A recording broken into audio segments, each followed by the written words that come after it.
हमारे साथ खास बातचीत के लिए मौजूद है एलआईसी के एमडी राजकुमार।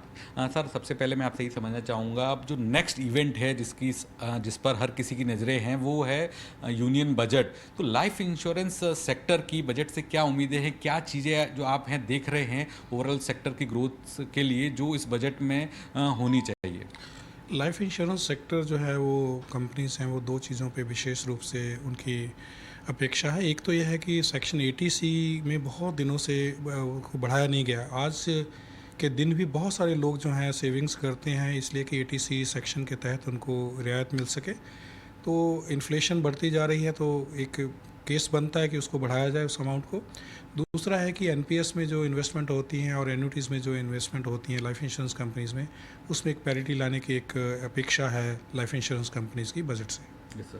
सर, जिस तरह से आपने बात की कि बजट से ये उम्मीदें हैं और जो हम देख रहे हैं पिछले कुछ वक्त से life insurance overall sector after Covid जो डबल डिजिट ग्रोथ से चल रहा है, तो क्या आगे भी आपको लगता है कि ग्रोथ जारी रहेगी और कौन से ऐसे सेगमेंट है, कहाँ पर जो है इंश्योरेंस कंपनियां ज़्यादा अपना थ्रस्ट बढ़ाएगी? दो हिस्से हैं अनुराग जी इस क्वेश्चन के। पहला हिस्सा तो यह है कि जो इस वक्त ग्रोथ है क्या वो सस्टेन रहेगी या नहीं रहेगी। एक बात यह है कि कोविड के बाद एक रिवेंज स्पेंडिंग हो रही है। आप देखेंगे कि जीएसटी कलेक्शन में कितना उछाल आया है, डायरेक्ट टैक्सेस में कितना है। इसका मतलब लोग उसको स्पेंड कर रहे हैं और स्पेंडिंग के बावजूद भी लाइफ इंश्योरेंस का बिजनेस जो है वो अच्छी ग्रोथ दे रहा है। तो ये जो टेपरिंग ऑफ होगी रिवेंज स्पेंडिंग की, that will save more money in the hands of the customers. तो मुझे लगता है कि आने वाले समय के अंदर भी लाइफ इंश्योरेंस का जो ग्रोथ रेट है बहुत अच्छा रहेगा। दूसरा है, आपने बात की कि किस थ्रस्ट एरिया का रहेगा। मेरा मानना ये है कि जैसे इंटरेस्ट रेट की फ्लक्चुएशन हो रही है और आने वाले समय के अंदर interest rates will be under pressure. अभी नहीं, अभी थोड़ी देर रह सकते हैं लेकिन अल्टीमेटली इंटरेस्ट रेट्स जो है नीचे आएंगे। तो जाहिर है कि जो गारंटीड प्रोडक्ट्स हैं उनकी सेल ज़्यादा होनी चाहिए।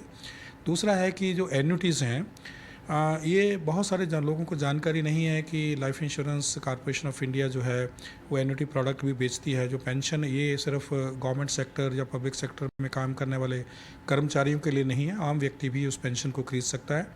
तीसरा है वेल्थ क्रिएशन के लिए, जो मेरा मानना है कि यूलिप पॉलिसी जो हैं जिसमें मार्केट की जो वैल्यू है वो भी मिलती है और रिस्क कवरेज भी मिलता है, वो एक प्रोडक्ट्स लोगों की जानकारी में ज़्यादा आ रहे हैं, उसमें काफ़ी ट्रैक्शन आ रहा है। और चौथा है जो टर्म प्रोडक्ट्स का है।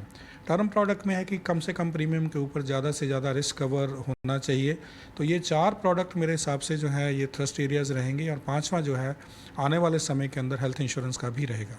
सर, आपने हेल्थ इंश्योरेंस की बात कही, लेकिन अभी जो है लाइफ इंश्योरेंस कंपनियां इंडेमिनिटी हेल्थ इंश्योरेंस नहीं बेच सकती, लेकिन जो बातचीत चल रही है, सरकार एक जो बदलाव लाने वाली है जिसमें कंपोजिट लाइसेंस की बात है, तो क्या जो कंपोजिट लाइसेंस के बाद लाइफ इंश्योरेंस कंपनियों के लिए एक काफ़ी बड़ा मार्केट ओपन हो जाएगा?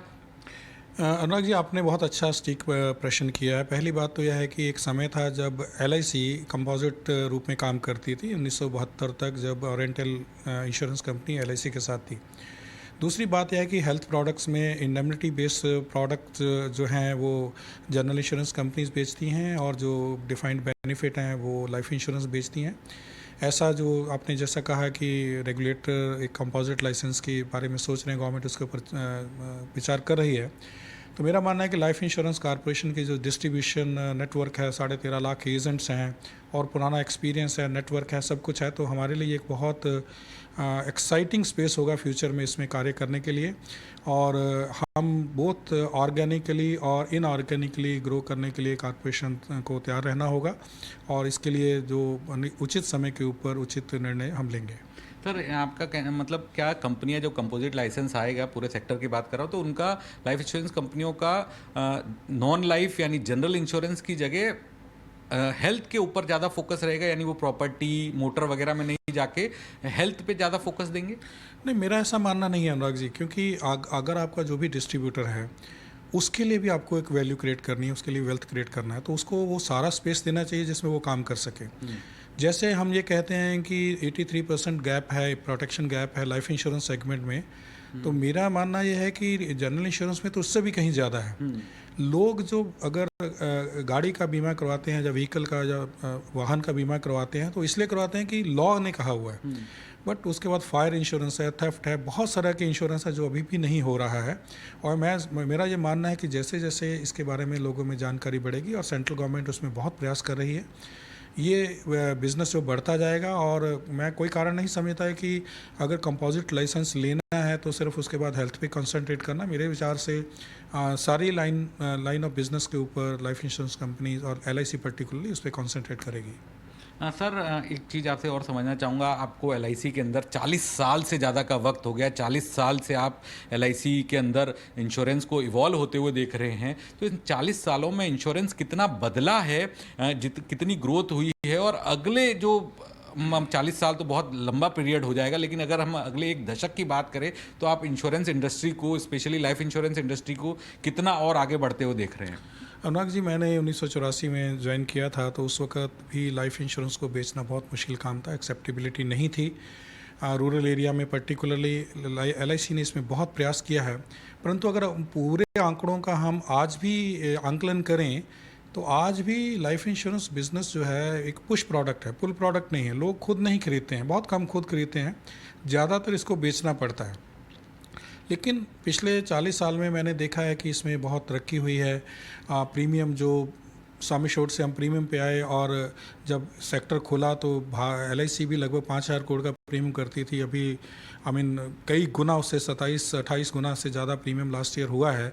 जबकि मार्केट बढ़ गई है, प्राइवेट कंपनीज भी काम कर रही हैं, उसके बावजूद भी विस्तार हुआ है। लेकिन अगर हम पूरे भारत की आबादी की तुलना करें और वर्किंग पॉपुलेशन की, तो मुझे लगता है कि लगभग 20 से 22% लोगों का ही आज तक बीमा हुआ है।